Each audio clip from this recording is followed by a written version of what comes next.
Mukunda jewellers మొట్టమొదటి factory outlet లో long హారాల పండుగ. ఈ ఆఫర్ నవంబర్ 8 నుండి 16 వరకు. పాత క్వశ్చనే ఇది. దీని తర్వాత ఒక క్వశ్చన్ ఉంది, మంచి క్వశ్చన్ ఉంటుంది. సుధీర్ రష్మి నిజంగా చెప్పు అడిగారు చెప్తా. మంచి క్వశ్చన్. ఇప్పుడు జూమ్ పెట్టమ్మా. రిలేషన్ అసలు ఏంటి ఇప్పటికీ ఎవరికి క్లారిటీ ఉండదు. ఇద్దరికి పెళ్ళిళ్ళు కావు ఏంటి. పొద్దున్న లెగిస్తే నువ్వు జబర్దస్తులతో తిరుగుతావు, ప్రతి వాడితో చాటింగ్లు చేస్తావు.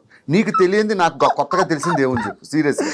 అంటే నా నోటితో చెప్పించి అదొక తమ్నెయిల్ వేసి సుధీర్కి రష్మికి మధ్యలో అది ఉందా, ఇది పెట్టింది భాస్కరా, ఈ తమనేలకు భయపడే నేను ఏ ఇంటర్వ్యూకి వెళ్ళను అన్న. ఇది కాదు యాక్చువల్లీ నాకు నిన్న అన్నావు ఇదే అని వద్దులే అన్నారు, నన్ను కూడా ఇంటికి ఇచ్చావు కాబట్టి. నేను నిన్న ఒకరు నాకు మెసేజ్ పెట్టారన్న.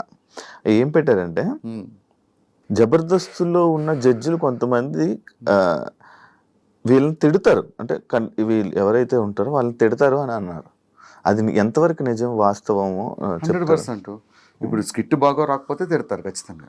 అది కొంచెం ఆఫ్లైన్లో కట్ చేయొచ్చు, కానీ అది తిట్టేది ఎందుకు, బాగాలేదు కాబట్టి తిడతారు 100%.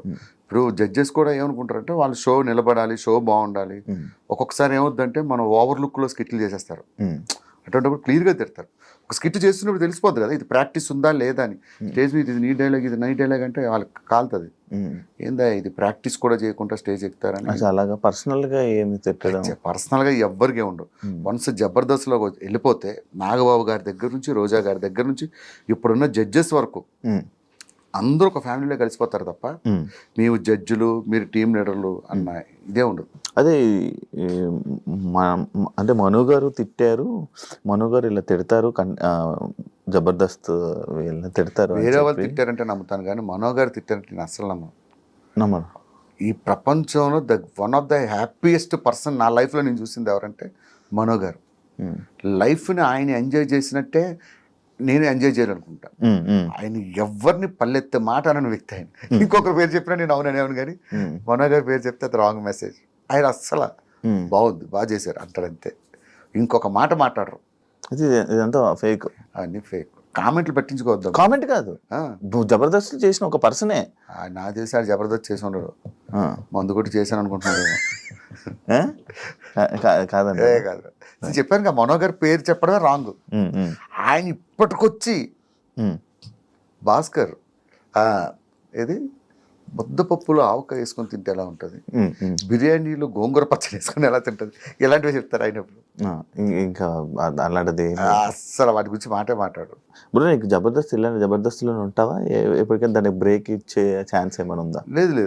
నా అంబిషన్ ఏంటంటే ఉన్నంతకాలం ఆ షోలో చేయడం, మంచి పేరు తెచ్చుకోవడం. జబర్దస్త్ లేకపోతే నెక్స్ట్ వేరే అదర్ స్టెప్. ఇంకొక ఇదేం లేదు. ఇంకొకటి ఏముంది, దీని తర్వాత నెక్స్ట్ ఏదో ఒకటి ఉంటుంది కదా, నెక్స్ట్ లెవెల్ ఏదో ఒకటి వస్తుంది, దాన్ని చేసుకుంటూ పోవడమే. ప్రస్తుతానికి అయితే నేను జబర్దస్త్ వదిలే ప్రసక్తే లేదు. ఉన్నంతకాలం ఆ షోని కాపాడడానికి ట్రై చేస్తాం, నేనే కాదు అందరం కలిపి. ఇంకా మిగతాది దేవుడి దయ, మనదేం లేదు. దేవుడి దయ, ఏదో ఇది అదృష్టం అంటే అంతే. చాలా ఇన్ని సంవత్సరాలు కష్టపడి చేసాం. అలా నాకు సినిమాల్లో బ్రేక్ వచ్చింది భయ్య, నేను కొంచెం బ్రేక్ ఇద్దాం అనుకుంటున్నాను. ఇలాంటి లత్కూరు మాటలు చెప్పడం ఇష్టం. ఇప్పుడు మీ జడ్జిలు అందరూ రోజా గారి మీద కానీ కొన్ని మాటలు అన్నారు. అంటే మీరు అంటుంటారు, అంటే మనం అందరం జబర్దస్త్ వాళ్ళందరూ ఒక ఫ్యామిలీ లాగా ఉండే ఇదని. ఆర్పి ఇలా రోజా గారి మీద వాటి మీద కామెంట్ చేశారు కదా, మరి ఇప్పుడు ఎందుకన్నా జబర్దస్త్ వాళ్ళు ఎవరు వాటి మీద రియాక్ట్ అవ్వలేదు? దాని మీద అది జబర్దస్త్ సంబంధించింది, అది రాజకీయాలకు సంబంధించి. సో రాజకీయాలకు సంబంధించి మీరు ఎవరో స్పందించారో లేదు తెలియదు. నేనైతే అస్సలు మాట్లాడను, పాలిటిక్స్కి చాలా దూరం. మీరు ఎప్పుడు బయట కూడా ఎప్పుడు కనిపించలేదు కూడా. అసలు పాలిటిక్స్ అనేది పెంట లాంటిది, దాని మీద రాయేస్తే మన మీద పడుతుంది వచ్చి.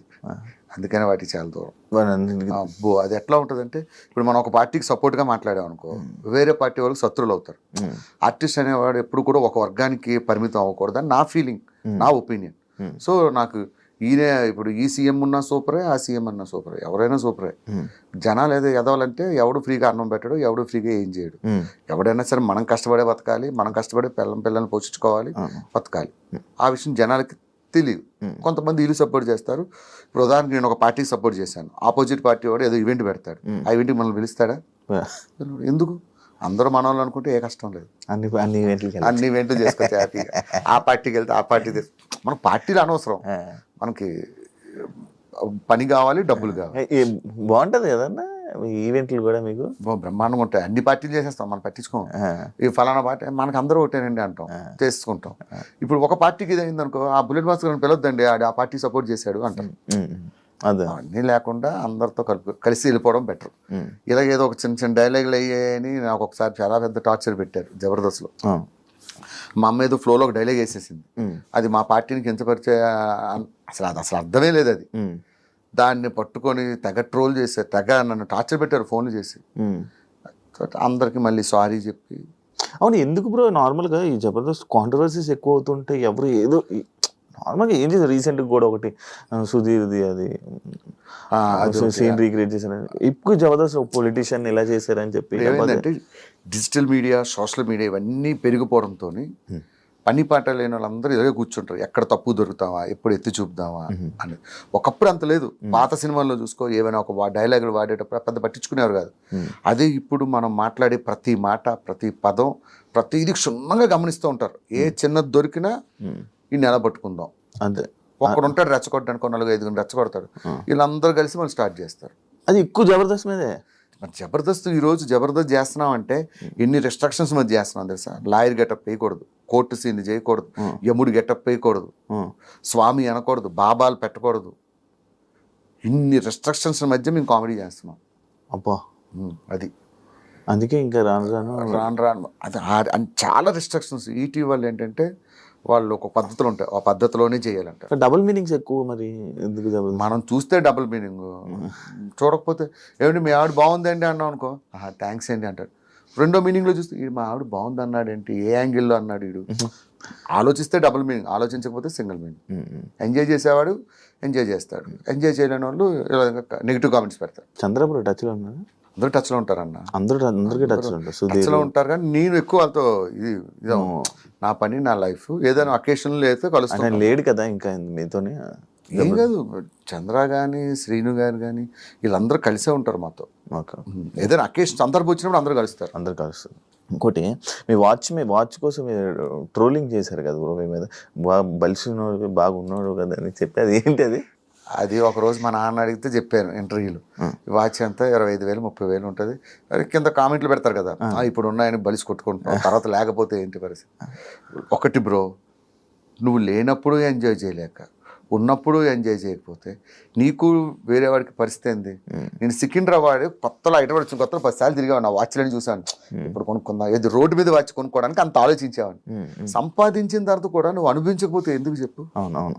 అలా అని నేను మాంసం తిన్నామని చెప్పి దుమ్ములు మెల్లేసుకుని తిరగమంటలే.